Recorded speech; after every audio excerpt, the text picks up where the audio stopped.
Good morning. এখন বেজে গেছে 5:20, তো মানে ভোর 5:20 আর কি। তো এখন আমরা বেরোচ্ছি এয়ারপোর্টের দিকে। আজকে যাব আমি অর্পিতাকে ছাড়তে, কলকাতায় ফিরবে, আর সেই জন্যই আজকে। আচ্ছা, এটা বন্ধ আছে না, ওখলা দিয়ে বেরোই। ওখলার রাস্তা খোলা আছে। ওখলা মান্ডি হয়ে আমরা সোজা এয়ারপোর্টের দিকে যাব। এবার এয়ারপোর্টের দিকে যাওয়ার দুটো রাস্তা আছে, একটা হচ্ছে রিং রোড আর একটা হচ্ছে আউটার রিং রোড। এবার আমার পক্ষে সুবিধা হচ্ছে রিং রোড দিয়ে যাওয়া, আর আউটার রিং রোড দিয়ে যদি কেউ যায় তাহলে সোজা যদি যায় নাক বরাবর, তাহলেই কিন্তু T1 এয়ারপোর্টটা এসে যায়। আর আমি যেটা দিয়ে যাব সেটা হচ্ছে মতিবাগ বলে একটা মেট্রো স্টেশন আছে, ওখান থেকে আমাকে বাদিক বাঁকতে হবে। যাই হোক, তো তোমার এই কদিন যে অর্পিতা তুমি এখানে থাকলে দিল্লিতে 7-8 দিন, তোমার কেমন লাগলো? তার মধ্যে তো সব থেকে ভালো, আমরা এসেই তো চলে গেছিলাম বিনসা। 10:30-11টা হবে, ভুল করে জঙ্গলে ঢুকে পড়েছিলাম। দিয়ে ওই রাস্তা দিয়ে যাওয়া যেত, কিন্তু যেহেতু আমাদের সিদান গাড়ি, ওই রাস্তা দিয়ে গেলে তলাটা ঠেকে যেত। ওই জন্য হোটেলের মালিকই বারণ করলো।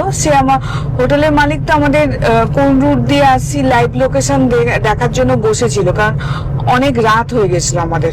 বারবার আমরা সেদিনকে রাস্তা ভুল করেছি। কেন করেছি বুঝতে পারিনি, কারণ আসার দিনকে আমরা কিন্তু খুব ইজিলি তাড়াতাড়ি চলে এসেছিলাম বিনসার থেকে। যাওয়ার দিন আমরা ভুল করে রাস্তায়, জঙ্গলের রাস্তায় ঢুকে পড়েছিলাম। তারপর যখন ওখান থেকে ফোন আসে যে না, এই রাস্তা দিয়ে আপনি যাবেন না, জাস্ট ফোনটা রেখেছি। তারপর আমরা দেখছি লেপারটা আমাদের গাড়ির সামনে দিয়ে জঙ্গলের মধ্যে নেমে যাচ্ছে। গাড়ি ব্যাক করলাম, ঘুরিয়ে যখন আসছি আবার লেপার দেখছি, আরেকটা লেপার নেমে যাচ্ছে। ভয়ও লাগছে কোথা দিয়ে যাব। তারপরে আবার আমরা হোটেলের রাস্তাটা যেই ধরলাম, দেখলাম পুরো এরকম উঠছে, এতটাই উপরে, মানে স্ট্রেট রাস্তাটা, যে গাড়িটা নিয়ে আমরা প্রথমবার চেষ্টা করলাম, পারলাম না। দ্বিতীয়বার ট্রাই করলাম, পারলাম না। তৃতীয়বার একবারে স্পিডে উঠলাম আমরা। এবং থার্ড বারে যখন উঠলাম তখন হচ্ছে কি, যে রাস্তাটা তো বেশি চওড়া নয়, পাহাড়ের রাস্তা বেশি চওড়া হয় না। এবার সেই পাহাড়ের রাস্তায় আড়াআড়ি দাঁড়িয়ে আমাকে গাড়িটাকে ওপর দিকে তুলতে হবে। এবার সেটা যখন করছি, পেছন দিকে পেছোবারও বেশি জায়গা নেই যে আমি মোমেন্টাম নেবো, অথচ রাস্তাটা কিছুক্ষণ বাদেই স্টিপ হয়ে যাচ্ছে, ওপরে উঠে যাচ্ছে। মানে জাস্ট বড় রাস্তা থেকে ডান দিকে একটা রাস্তা পাচ্ছে যেটা অনেকটা স্টিপ আর কি, কিন্তু সেটার জন্য মোমেন্টাম দরকার। সেই মোমেন্টামটা পাচ্ছিলাম না, প্রথম দুবারে পাইনি। থার্ড বারে একদম মানে আমি ক্লাচটাকে চেপে অ্যাক্সিলারেটরটাকে জোরে মানে প্রেস করেছি। তাতে কি হয়েছে, করে গাড়িটা আওয়াজ শুরু করে দিয়েছে। এবার যখন আওয়াজ শুরু করলো, তার পরেই একদম আমি ক্লাচটা যেই ছাড়লাম, তখন তো অ্যাক্সিলারেটর চেপা হয়েই রয়েছে, হুইল স্পিন করলো, মানে চ্যাঁ করে একটা আওয়াজ হলো, দিয়ে একদম গাড়িটা মোমেন্টাম নিয়ে উঠলো। এবার মোমেন্টাম নিয়ে ওঠার পরে কি হলো বলো হচ্ছে, হ্যাঁ, ওঠার পরে আমরা যে রাস্তাটা পেলাম, মানে আমরা ভাবতেই পারছি না যে আমরা কোথায় যাচ্ছি। আস্তে আস্তে গাড়িটা উঠছে, একদিকে খাদ নেমে যাচ্ছে আর একদিকে তো পাহাড়। আস্তে আস্তে ঘুরছি। উনি বলছেন যে আরো আসুন, আর একটু এলেই আমার হোটেল। কিন্তু অন্ধকারে আমরা 12টার সময় কিচ্ছু দেখতে পাচ্ছি না। আদৌ আমরা ভাবতে পারছি না যে উনি আদৌ আমাদের কোনো হোটেলে ঢোকাবেন না। আমরা কোথায় গিয়ে রাত্রে থাকবো? এই রাস্তায় তো ঘোরাবারও জায়গা নেই। হ্যাঁ, তারপর আলটিমেট। এবং সব থেকে বড় কথা, ওঠার পরে কিছুটা যাওয়ার পরে পুরো মাটির রাস্তা, সরু রাস্তা, শুধু আমার গাড়িটাই যাবে, ওদিক থেকে কোনো গাড়ি হলে ব্যাস হয়ে গেল। আর দুদিকে পাইনের জঙ্গল, ওপর দিকে এদিকে পাহাড় উঠে যাচ্ছে, সেটাও পাইনের জঙ্গল, নিচের দিকটাও পুরো পাইনের জঙ্গল। মানে অসাধারণ অভিজ্ঞতা, অসাধারণ ভয়ঙ্কর অভিজ্ঞতা। আর সব থেকে বড় কথা হচ্ছে লেপার্ড দেখাটা। তো যাই হোক, এইরকম করে আমরা, কিন্তু আলটিমেট হোটেলটা খুব ভালো ছিল। হ্যাঁ, হোটেলটা খুব ভালো ছিল। রবিজি যিনি ছিলেন, তিনি পুরো আমার জন্য জেগেছিলেন। তার দুজন যে হেল্পার ছিল তারা জেগেছিলেন, দুজন বয়স্ক লোক জেগেছিলেন। তো 4 জন টোটাল জেগেছিলেন 12টা অবধি। তারপর আমরা যেতেই আমাদের থেকে বললো যে আধার কার্ডটা দেবেন। তা ওই আঙ্কেলই বললেন। তখন আমি আঙ্কেলকে বললাম, আঙ্কেল আমি আর পাচ্ছি না, রাত্রিবেলা এত কষ্ট হচ্ছে না আমার দুটো পায়ে। আমি না না ঠিক আছে, আপনি খেয়ে নিন, আধার কার্ড পরিচয়পত্র সব কালকে হবে। তো আমরা খাওয়া দাওয়া করলাম। রাত্রিবেলা খাবার ওরা রেখেই ছিল, গরম গরম খাবার দিয়েছে, গরম দিয়েছে। বিনসারের যে ভিডিওটা আছে সেটা আমার পক্ষে করা সম্ভব হয়নি। এর কারণ অবশ্য অন্য।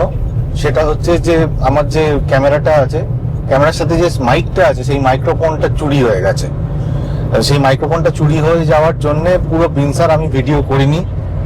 করা যেত, এরকম নয়, করা যেত, কিন্তু এত দুঃখ হয়েছিল যে আমাদের বিনসারের ভিডিও করা হয়ে ওঠেনি। তাই নতুন মাইক আমি একটা কিনতে হয়েছে।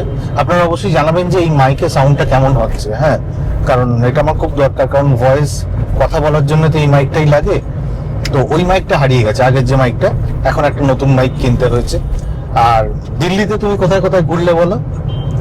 দিল্লিতে কনট প্লেস গেছিলাম, তারপর আমরা সাকেতে কাল গেছিলাম।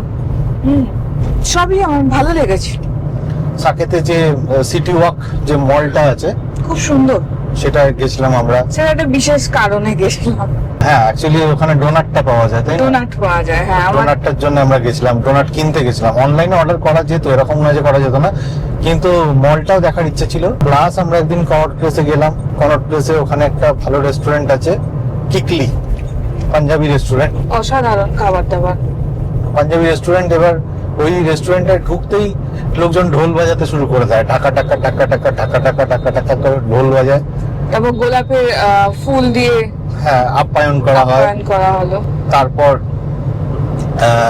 একজন ভদ্রমহিলা, তিনি আমাদের নিয়ে যান, নিয়ে গিয়ে একটা জায়গায় বসান, এবং খাওয়া দাওয়ার মানটা খুব ভালো, কিন্তু দামটাও খুব ভালো। লাজপত নগরেও গেছিলাম। লাজপত নগর আর সরোজিনী নগর, তুমি তো দুটো মার্কেট ঘুরেছো, দুটোর মধ্যে পার্থক্য কি? সরোজিনী নগরের থেকেও আমার লাজপত নগরটা বেশি ভালো লেগেছে। মার্কেটটা বিশাল বড়, লাজপত নগর। জিনিসও খুব সুন্দর, যদিও আমরা জাস্ট ঘুরেইছি, কিন্তু অনেক রকম জিনিস পাওয়া যায় এবং কোয়ালিটিও বেটার সরোজিনী নগর থেকে। থেকে একবারে কোয়ালিটি সরোজিনী নগর, এই যে এখন সরোজিনী নগরের উপর দিয়ে যাচ্ছি, ডান দিকে সরোজিনী নগর, তো ওর থেকে কোয়ালিটি বেটার লাজপত নগরে। এবং লাজপত নগরে কিছুটা গিয়ে একটা সেনকো গোল্ডও আছে, আমরা সেদিন আবিষ্কার করলাম। একটা সেনকো গোল্ডের দোকান আছে ইনভেন্টের পাশে। ইনভেন্ট মানে হচ্ছে এখানে যে আইফোন বা ম্যাকবুক এদের যে সেলার আছে, সেটা হচ্ছে ইনভেন্ট। তো ইনভেন্টের অত্যন্ত ভালো ব্যবহার। ইনভেন্টে যখন আমি একটা কিছু আমার ডিভাইস কিনতে গিয়েছিলাম, এত সুন্দর গাইড করে ওরা যে মানে I am totally happy with invent. আর তার থেকে একটু এগিয়ে গিয়েই উল্টো দিকে আমাদের কলকাতার গ্রেট ইস্টার্ন আছে। গ্রেট ইস্টার্ন যে ইলেকট্রনিক্স এর দোকান, তার পাশে আবার এখানকার যে বিখ্যাত দোকান বিজয় সেলস, ওটা আছে। এটা আমরা এখন মতিবাগের কাছাকাছি এসে গেছি। রাস্তায় বেশ গাড়ি চলছে, আর এখান থেকে আমাকে বাঁদিক নিতে হলো, কারণ আমাকে এখন বাঁদিকে একটা রাস্তা ঢুকে যাচ্ছে মতিবাগ মেট্রো স্টেশন হয়ে। তো সেই রাস্তাটা আমি নেবো এখন। এই রাস্তাটা নিতে হবে। এই জায়গাটাই আমার একটু খটোমটো হয়ে যায়। এটা দিয়ে সোজা যাব, সোজা গিয়ে একটা টি জাংশন মতো পড়বে। সেই টি জাংশন থেকে যখনই ডান দিকে যাব, ওটা হচ্ছে আউটার রিং রোড, তো ওই টি জাংশন থেকে যখনই ডান দিকে যাব, তখন এয়ারপোর্টের রাস্তা আমাকে ধরতে হবে। এবার এয়ারপোর্টের রাস্তা ধরার পরেও একটা ফ্যাচাং আছে T1 এয়ারপোর্টে। T1 এয়ারপোর্টে একদম একটা ব্রিজে উঠতে হয়, সেই ব্রিজটা ওঠার পরে একদম বাদিক দিয়ে যেতে হয়, না হলে T1 এয়ারপোর্টে পৌঁছাতে পারবে না। মানে যারা জানে এখানকার লোকাল লোকেরা, তারা বেশ ভালোই T1 এয়ারপোর্টটা অ্যাক্সেস করতে পারে। সকালবেলাতেও ভারত জ্যাম, 5:30 বাজে এখন। আমি তো বলছিলাম 1 ঘন্টা লাগবে, সেদিনকে আমাদের অনেক টাইম লেগেছিল। হ্যাঁ, সেদিনকে লেগেছিল এই কারণে, কারণ সে তো অফিস টাইমে আমরা যাচ্ছিলাম না, অফিস টাইমে আমরা ফিরছিলাম বাড়িতে, তো সেই জন্য অনেকটা জ্যাম পেয়েছিলাম।